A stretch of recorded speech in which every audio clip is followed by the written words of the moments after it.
विंध्याचल की पहाड़ियों से घिरे एक छोटे से गांव का नाम था तुलसी गांव।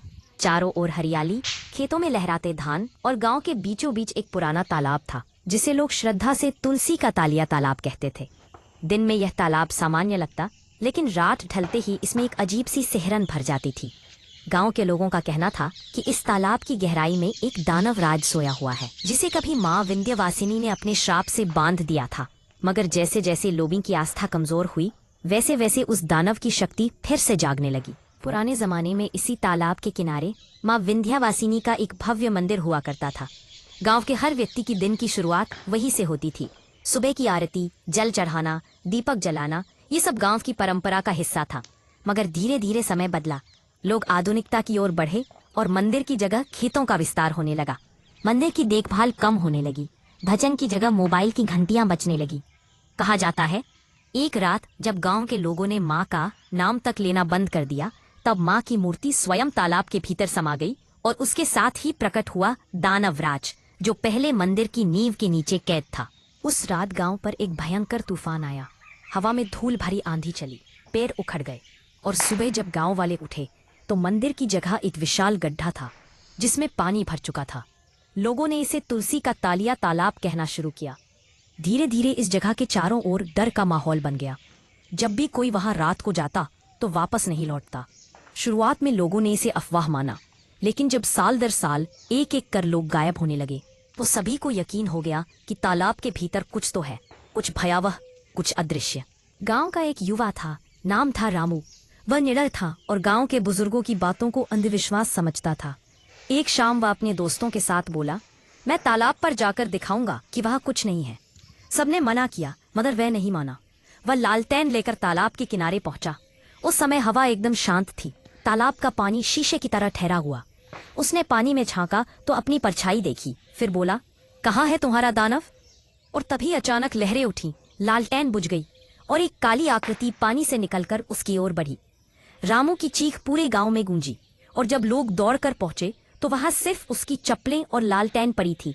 उसके बाद से किसी ने उसे नहीं देखा। उस घटना के बाद तालाब के चारों ओर डर और बढ़ गया। बच्चे वहां खेलने नहीं जाते, औरतें उस दिशा में कपड़े धोने तक नहीं जाती। रात के समय तालाब से अजीब आवाजें आती, कभी कोई कराहता, कभी हंसता तो कभी किसी के रोने की ध्वनि। कई लोगों ने तालाब के बीच में लाल रोशनी झिलमिलाते देखी। कुछ ने कहा कि वो दानवराज की आंखें हैं जो हर रात अपने अगले शिकार की तलाश में खुलती है। गांव की बुजुर्ग लक्ष्मी दादी कहती थीं, ये सब तब तक रहेगा जब तक माँ विंध्यवासिनी की पूजा दोबारा नहीं होगी। आस्था ही उस दानव का ताला है। जब ताला टूटता है तब अंधकार निकलता है। लेकिन नई पीढ़ी भक्ति को मजाक समझती थी। वे कहते, अब वो जमाना नहीं रहा दादी, ये सब पुरानी बातें हैं।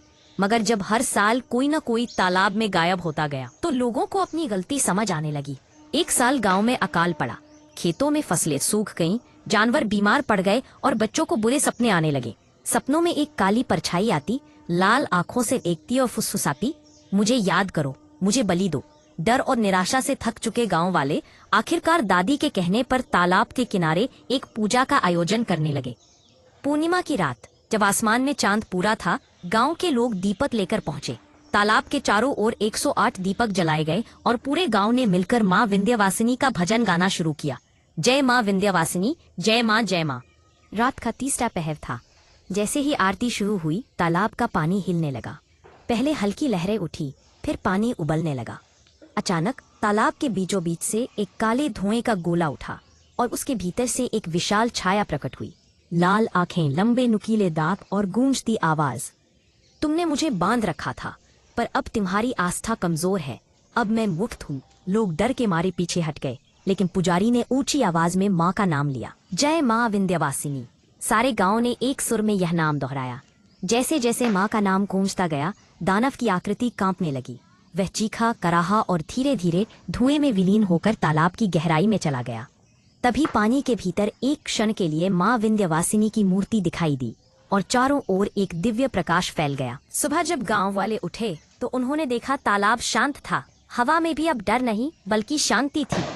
खेतों में हरियाली लौट आई, जानवर स्वस्थ हो गए और बच्चों के चेहरे पर मुस्कान लौट आई।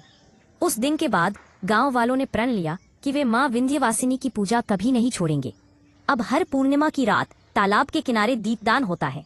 भजन गाए जाते हैं और माँ का नाम लिया जाता है, मगर फिर भी एक चेतावनी आज तक चली आ रही है। जो व्यक्ति सूर्यास्त को बाद तालाब में झांकता है, उसे अपनी परछाई नहीं दिखती, बल्कि दिखता है एक काला चेहरा, लाल आंखों वाला, जो मुस्कुराकर कहता है, मैं अभी भी यही हूँ, तुम्हारी आस्था के कूटने का इंतजार कर रहा हूँ। इसलिए आज भी तुलसी गांव में जब भी कोई बच्चा तालाब की तरफ जाता है, माएँ उसे रोकती हैं।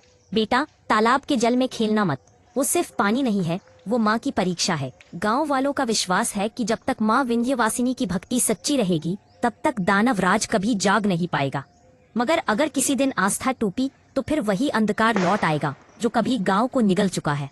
ये सिर्फ एक कहानी नहीं, एक चेतावनी है। आस्था कमजोर होगी तो अंधकार लौटेगा। माँ का नाम ही रक्षा का कवच है।